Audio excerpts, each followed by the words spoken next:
Akhir-akhir ini kita selalu dikagetkan dengan berita anak-anak yang melakukan kejahatan, tapi justru kejahatannya lebih bengis dibanding orang dewasa. Selamat datang di Simplikasi Hukum. Di konten kali ini, gue akan menjelaskan perihal hukum dengan bahasa sederhana, mudah dimengerti, dan tentunya menggunakan bahasa manusia. Di konten kali ini, gue akan memberikan judul mengapa jika anak melakukan perbuatan jahat, justru hukumannya akan diperingan oleh negara. Oke, kita akan bahas di konten kali ini.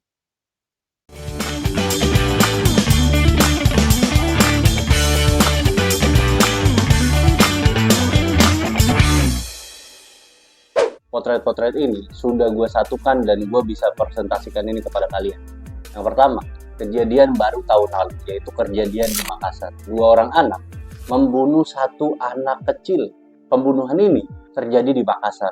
Anak berumur 17 dan 14 tahun membunuh anak umur 11 tahun dengan motif ingin menjual organnya. Dan kalian harus tahu, berapa vonis yang dijatuhkan pengadilan kepada dua anak tersebut, yaitu 10 tahun penjara. Padahal secara pasal, anak tersebut disangkakan pasal 340, yaitu pembunuhan berencana. Dan pembunuhan berencana, sanksinya cuma dua. Yang pertama, hukuman seumur hidup, dan yang kedua, hukuman mati. Potret kasus yang kedua, yaitu perihal tawuran yang terjadi di Lampung di Oktober kemarin. Nah, kasus ini pada akhirnya menjadi viral dikarenakan korbannya meninggal dunia dikarenakan menerima sejumlah bacokan di badannya. Pada akhirnya apa? Vonisnya di pengadilan itu hanya 10 tahun penjara, lebih ringan dibanding hukuman-hukuman orang dewasa. Kita bisa berlanjut ke potret kasus yang ketiga. Kita bisa bedah potret kasus yang ketiga, yaitu kasus yang baru-baru ini terjadi di Kalimantan. Seorang anak membunuh satu keluarga di Kalimantan. Satu keluarga ini dibunuh secara keji menggunakan parang, dan bahkan ibu dan anak perempuannya itu diperkosa oleh pelaku. Dan yang lu harus tahu, ancaman hukumannya itu berapa? Sesuai pasal yang disangkakan adalah pasal 340. Pasal 30 adalah pasal pembunuhan berencana, yang seharusnya itu dihukum seumur hidup atau hukuman mati. Tapi pada kenyataannya, seorang tersangka ini yang membunuh ini itu berusia 17 tahun 11 bulan, maka masih dikategorikan sebagai anak, sehingga hukumannya dipotong setengah menjadi 10 tahun penjara aja. Nah, kenapa sih demikian? Mari sini gue jelaskan perihal pidana anak. Kalian mesti paham dulu, di sini gue akan peringkas dan gue akan menjelaskan kepada kalian terkait dengan Undang-Undang Perlindungan Anak dan Sistem Peradilan Pidana Anak. Nah, ini semua tertera pada dua undang-undang yang sudah gue jelaskan.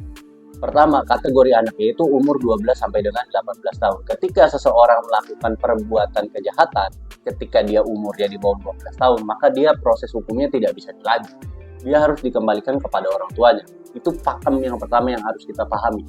Dan ketika seseorang melakukan kejahatan berumur 12 sampai 17 tahun, maka dia masih disebut sebagai anak. Dia masuk ke sistem peradilan pidana anak. Meskipun seperti potret kejadian yang ketiga tadi yang di Kalimantan, itu umurnya 17 tahun 11 bulan. Nah, maka itu masih dikategorikan sebagai anak karena kenapa? Karena dia belum mencapai umur 18 tahun. Pakem yang kedua adalah perihal diversi dan restoratif justice di sistem peradilan pidana anak. Jadi ketika seorang anak melakukan kejahatan, polisi atau penegak hukum itu harus melakukan diversi terlebih dahulu. Diversi apa sih? Diversi adalah musyawarah dan mufakat agar si anak tidak berlanjut proses hukumnya. Pada akhirnya itu harus berujung dengan damai. Tapi ada syaratnya. Syaratnya yang pertama, tidak timbul korban jiwa. Ketika dia timbul korban jiwa, maka itu sudah tidak bisa diberlakukan diversi. Yang kedua, bukan pidana berat. Nah, pidana berat berarti hukumannya di atas tahun. Di bawah setahun, maka dia harus diversi. Contohnya seperti apa? Seperti misalkan teman-teman mencuri, itu masih bisa diversi dia. Tapi ketika dia sudah misalkan melakukan perampokan, melakukan pembunuhan, dan penyiksaan, itu sudah berat. Dia tidak bisa dilakukan diversi. Syarat yang ketiga atau syarat yang terakhir, bukan merupakan perbuatan yang berulang-ulang. Jadi misalkan dia sekali ditangkap, dia bisa diversi. Tapi ketika sudah kedua dan ketiga kali, dia proses hukumnya harus lanjut dan tidak bisa ada kata diversi atau ada kata musyawarah mufakat dengan cara kekeluargaan. Maka dia tidak bisa dilakukan hal tersebut, teman-teman. Hal ini sebenarnya sejalan sama konsep namanya konsep restoratif justice. Konsep restoratif justice adalah konsep hukum atau keadilan yang mengembalikan keadaan sebelum terjadinya perbuatan kejahatan tersebut. Gua kasih contoh sederhana. Kalian mencuri. Nah, ketika dilakukan restoratif justice, maka yang dilakukan adalah bukan pemenjaraan, tapi yang dilakukan adalah pengembalian keadaan sebelum terjadinya perbuatan pidana. Contohnya, mengembalikan hasil curian tadi, dikembalikan ke bentuk asal sehingga proses hukumnya bisa selesai. Itu yang disebut dengan contoh restoratif justice, teman-teman. Pakem selanjutnya terkait dengan pidana anak atau kejahatan anak. Ini adalah pakem yang menimbulkan kontroversi akhir-akhir ini. Yaitu yang pertama adalah ketika seorang anak melakukan perbuatan kejahatan, maka dia hukumannya harus setengah daripada hukuman orang dewasa. Itu yang pertama.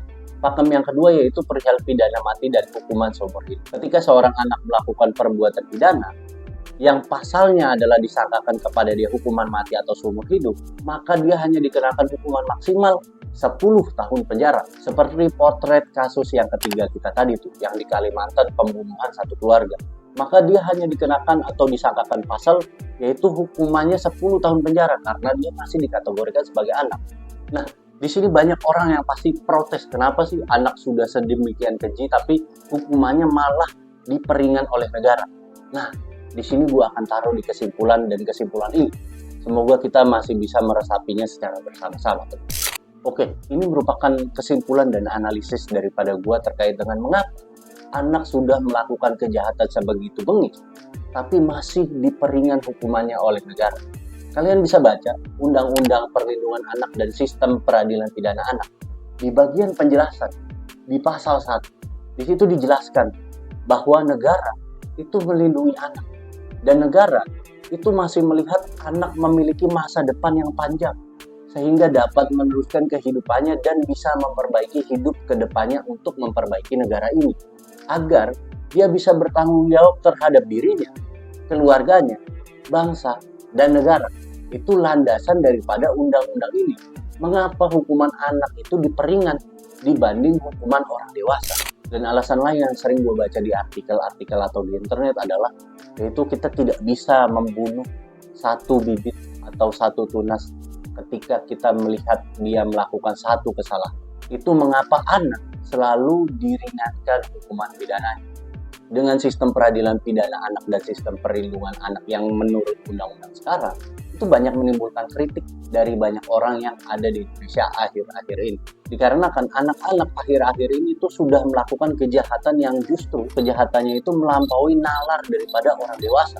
Sehingga kita bisa memberikan solusi, yaitu solusinya adalah dengan merevisi Undang-Undang Sistem Peradilan Pidana Anak dan merevisi Undang-Undang Perlindungan Anak dengan cara apa? Dengan cara mengecualikan perbuatan-perbuatan tertentu yang harus didiskon hukumannya. Seperti misalkan membunuh, merampok dengan menyakiti, seharusnya hukuman-hukuman tersebut tidak didiskon oleh undang-undang agar hal ini menjadi pengingat bagi orang tua mendidik anaknya secara benar.